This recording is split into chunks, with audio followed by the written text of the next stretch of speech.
Singapore आज विश्व की सबसे विकसित और समृद्ध अर्थव्यवस्थाओं में गिना जाता है, जबकि कुछ दशक पहले यह एक छोटा सा द्वीप राष्ट्र था जिसके पास न प्राकृतिक संसाधन थे, न बड़ा क्षेत्रफल और न ही मजबूत औद्योगिक आधार था। फिर भी यह देश आर्थिक रूप से इतना शक्तिशाली कैसे बना? इसका जवाब सिंगापुर की सुविचारित नीतियों, दूरदर्शी नेतृत्व और कुशल प्रशासन में छिपा है। वर्ष 1965 में स्वतंत्रता के बाद सिंगापुर की कमान ली कुआन यू ने संभाली। उन्होंने देश की नींव मजबूत करने के लिए 3 प्रमुख लक्ष्यों को तय किया: स्वच्छ और कुशल प्रशासन, दीर्घकालिक विकास मॉडल।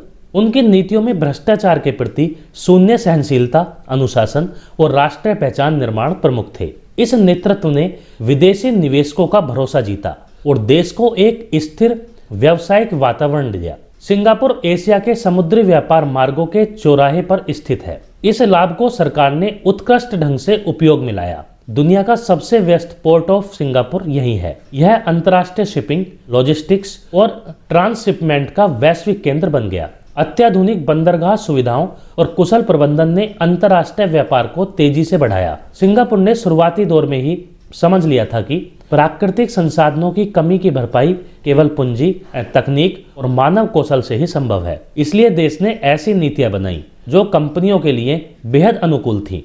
कम कॉरपोरेट टैक्स, मजबूत कानूनी ढांचा, व्यवसाय करने में आसान प्रक्रियाएं, राजनीतिक स्थिरता और सुरक्षा आदि। इन नीतियों के कारण IBM, माइक्रोसॉफ्ट, गूगल और हजारों बहुराष्ट्रीय कंपनियों ने अपने एशिया मुख्यालय सिंगापुर में स्थापित किए। इससे लाखों रोजगार और भारी विदेशी पूंजी आई। सरकार ने स्पष्ट रूप से निर्णय लिया कि प्राकृतिक संसाधन नहीं है, इसलिए मानव संसाधन ही सबसे बड़ा निवेश होगा। शिक्षा को उच्च गुणवत्ता, तकनीक आधारित और उद्योग अनुरूप बनाया गया। तकनीकी प्रशिक्षण, उत्कृष्ट विश्वविद्यालय और स्किल डेवलपमेंट को प्राथमिकता दी गई। 1960 से 70 के दशक में सिंगापुर ने निर्यात आधारित औद्योगिकरण अपनाया। इलेक्ट्रॉनिक्स निर्माण, पेट्रोकेमिकल उद्योग, फार्मास्यूटिकल, शिप रिपेयरिंग, वित्तीय सेवाएं, इन क्षेत्रों में बड़ी कंपनियों को लाया गया। बाद में सिंगापुर ने अपनी अर्थव्यवस्था को उच्च तकनीक, बायोटेक, अपतटीय इंजीनियरिंग, डिजिटल इकोनॉमी और फाइनेंस में विविधीकृत किया।